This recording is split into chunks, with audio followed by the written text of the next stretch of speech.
Marwari media आप देख रहे हैं। आज है 5 अगस्त 2025 मंगलवार का दिन, हिंदू तिथि सावन माह की एकादशी। नजर डालेंगे आज की बड़ी खबरों पर। शुरुआत करेंगे दुनिया की बड़ी खबर के साथ। बड़ी और राहत वाली खबर यह है, कैंसर के खात्मे के लिए नई वैक्सीन तैयार की गई है। रूस ने कैंसर के इलाज के लिए वैक्सीन बनाई है और जल्द ही रूस इस वैक्सीन का मानव परीक्षण करेगा। और बड़ी बात यह है, यह टीका आम लोगों के लिए बिल्कुल मुफ्त में उपलब्ध होगा। कैंसर पीड़ितों के लिए बड़ी राहत वाली खबर है। हालांकि इसमें थोड़ा सा समय लग सकता है, क्योंकि फिलहाल मॉस्को स्थित हडसन रिसर्च इंस्टीट्यूट और बोलोखिन कैंसर सेंटर में परीक्षण होगा। उसके बाद जल्द ही रूस वैक्सीन का मानव परीक्षण शुरू करेगा। उसके बाद यह टीका आम लोगों के लिए मुफ्त में उपलब्ध होगा। जरा सोचिए, अगर कैंसर की वैक्सीन पूरी तरह से प्रभावी और व्यापक रूप से उपलब्ध हो जाए तो यह चिकित्सा विज्ञान में एक कितनी बड़ी उपलब्धि हो सकती है। इससे लाखों लोगों की जिंदगियां बच सकती है और कैंसर के इलाज का बोझ भी बहुत कम हो सकता है। एक और बहुत बड़ी खबर, अमेरिकी राष्ट्रपति डोनाल्ड ट्रंप ने भारत पर और ज्यादा टैरिफ लगाने की धमकी दी है। उन्होंने सोमवार को कहा कि भारत रूस से सस्ता तेल खरीदकर उसे खुले बाजार में मुनाफे के साथ बेच रहा है। ट्रंप ने कहा कि इसी वजह से भारत पर लगने वाले टैरिफ में भारी इजाफा करूंगा। आगे बढ़ेंगे। देश की एक और बड़ी खबर, सुप्रीम कोर्ट ने सोमवार को भारतीय सेना पर आपत्तिजनक टिप्पणी को लेकर कांग्रेस नेता राहुल गांधी को फटकार लगाई। कोर्ट ने राहुल गांधी से पूछा कि आपको कैसे पता चला कि चीन ने भारत की 2000 वर्ग किलोमीटर जमीन पर कब्जा कर लिया है। विश्वसनीय जानकारी क्या है? अगर आप सच्चे भारतीय होते तो ऐसा नहीं कहते। कोर्ट ने राहुल गांधी को फटकार लगाते हुए कहा कि आप संसद में सवाल क्यों नहीं पूछ सकते? आप विपक्ष के नेता हैं, संसद में बोले, सोशल मीडिया पर नहीं। आगे बढ़ेंगे। एक और बड़ी खबर, दिल्ली में कांग्रेस सांसद सुधा रामकृष्ण से सोने की चेन छीनने का मामला सामने आया है। घटना सोमवार सुबह 6 बजे तमिलनाडु भवन के पास की है। दरअसल सांसद सुबह मॉर्निंग वॉक पर निकली थी, तभी स्कूटी पर सवार बदमाशों ने घटना को अंजाम दिया। देखिए, सबसे बड़ा सवाल तो यह है, जब एक सांसद सुरक्षित नहीं है तो हम और आप जैसे लोगों की क्या बिसात।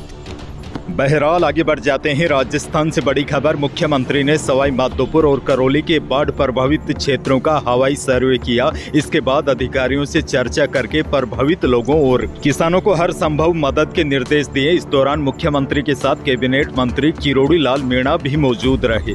पहले सीएम ने सवाई माधोपुर जिले में बाढ़ प्रभावित क्षेत्रों का हवाई सर्वे किया। इसके बाद सीएम करौली और धौलपुर में भी बाढ़ प्रभावित लोगों से संवाद किया और उनकी समस्याएं सुनी, जिस पर उन्होंने अधिकारियों से चर्चा कर नुकसान की रिपोर्ट ली और पुनर्वास कार्यों में तेजी लाने के निर्देश दिए।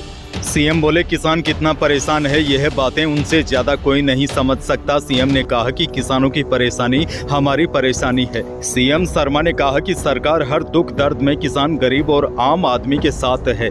इस दौरान मुख्यमंत्री बाढ़ से प्रभावित ग्रामीणों से भी मुलाकात की। अच्छा, बड़ी खबर ये भी देखिए, आधा राजस्थान पानी पानी हो चुका है, लेकिन प्रदेश के कई भाग ऐसे हैं जो सूखे की मार झेल रहे हैं। फसलें सूख गई है। पश्चिमी भाग में मानसून रूठा हुआ है। किसानों ने बताया कि जुलाई की शुरुआत में तो जैसी तैसी बारिश हुई, उस समय बीज बो दिए, लेकिन उसके बाद एक भी ढंग की बारिश नहीं हो पाई। पश्चिमी राजस्थान के कई इलाकों में मानसून इस बार बेरुखी दिखा रहा है। किसानों की उम्मीदों पर पानी फेर दिया है, खास तौर पर सांचौर, चितलवाना और बगोड़ा क्षेत्र। इसके अलावा जैसलमेर और बाड़मेर के भी कुछ एक क्षेत्रों में खेतों में खड़ी फसलें सूखने की कगार पर है। यहाँ पर कम बारिश के चलते खेतों में बोई गई बाजरा, मोट, गंवार, मूंग, तिल जैसी फसलें अब मुरझाने लगी है। किसानों का कहना है कि सरकार को हमारी भी सुध लेनी चाहिए। खैर, आगे बढ़ जाते हैं। रक्षाबंधन के अवसर पर राजस्थान सरकार आंगनबाड़ी कार्यकर्ताओं और सहायिकाओं को विशेष सौगात देने की तैयारी में है।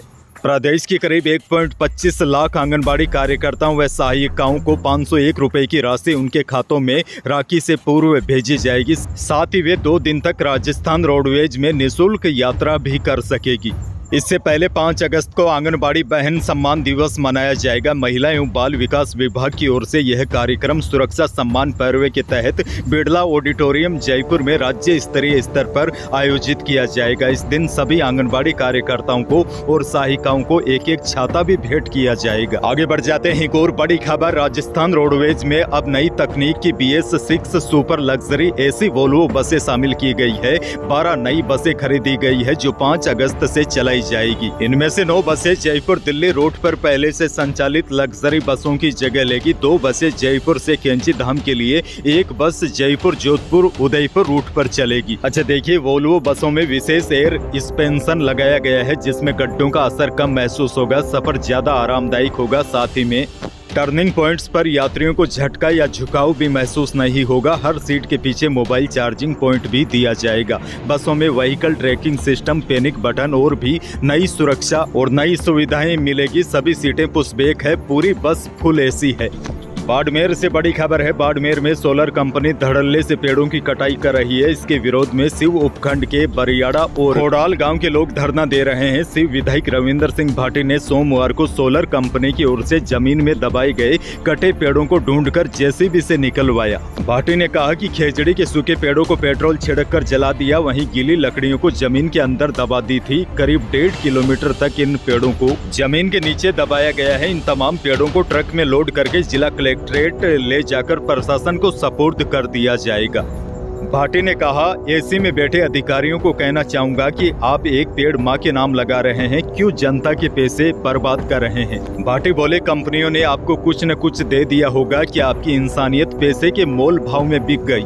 एक और बड़ी खबर, सिक्कर के खाटू श्याम में एक गैंग सक्रिय है जो भीड़ का फायदा उठाकर महिलाओं के गले से चेन तोड़ रही है। और बड़ी बात यह है, इस गैंग में महिलाएं भी शामिल है। रविवार को भीड़ के बीच 3 महिलाओं की चेन तोड़ ली गई। घटनाओं के सीसीटीवी फुटेज भी सामने आए हैं जिनमें महिलाएं चेन तोड़ती नजर आ रही है। महिलाओं के साथ कुछ युवक भी शामिल है जो कुछ ही सेकंड में वारदात करके वहां से फरार हो जाते हैं। वैसे सच बताऊं तो जो गले में चमकने वाली सोने की चेन है वह अब खतरे की घंटी लगती है। उदयपुर से बड़ी खबर, उदयपुर में हेड कांस्टेबल को कोर्ट परिसर में रिश्वत लेते रंगे हाथों गिरफ्तार किया है। एसीबी ने हेड कांस्टेबल को जाल में बिछाकर ट्रैप किया। बताया जा रहा है हेड कांस्टेबल 2500 रुपए की रिश्वत लेते रंगे हाथों दबोचा गया। झालावाड़ से बड़ी खबर, झालावाड़ में नगर परिषद के बाबू आकाश कलोसिया और दलाल अजय को 30,000 रुपए की रिश्वत लेते रंगे हाथों गिरफ्तार किया गया।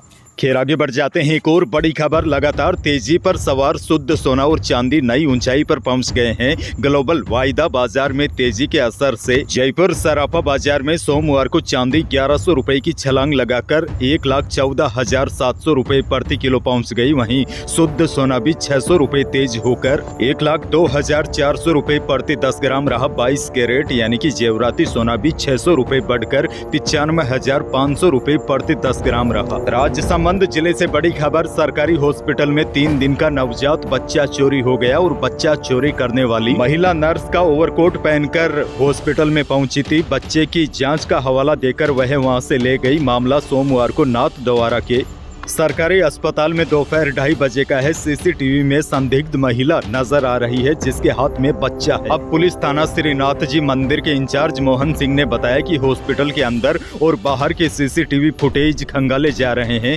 पुलिस की 5 टीमें बनाई गई है। आरोपी महिला की तलाश की जा रही है। अच्छा देखिए, मौसम को लेकर भी बड़ी जानकारी आ गई है। राजस्थान में सुस्त हुए मानसून से उमस गर्मी फिर बढ़ गई है। सोमवार को प्रदेश के अधिकांश शहरों में बादल छाए रहे, मात्र कुछ स्थानों पर बूंदाबांदी हुई। वहीं बड़ी जानकारी यह है, मौसम विशेषज्ञों के मुताबिक आज मंगलवार और कल बुधवार को भी राज्य में इसी तरह का मौसम रहने का अनुमान है। हालांकि मौसम विशेषज्ञों के मुताबिक 7 या 8 अगस्त को एक कमजोर सिस्टम एक्टिव होने की संभावना है। हो सकता है इसके प्रभाव से 7 या 8 अगस्त को प्रदेश के कुछ भागों में बारिश की संभावना बन सकती है, लेकिन उससे पहले प्रदेश के अधिकांश भागों में आज और कल बादल छाए रहेंगे। बारिश की संभावना काफी कम है।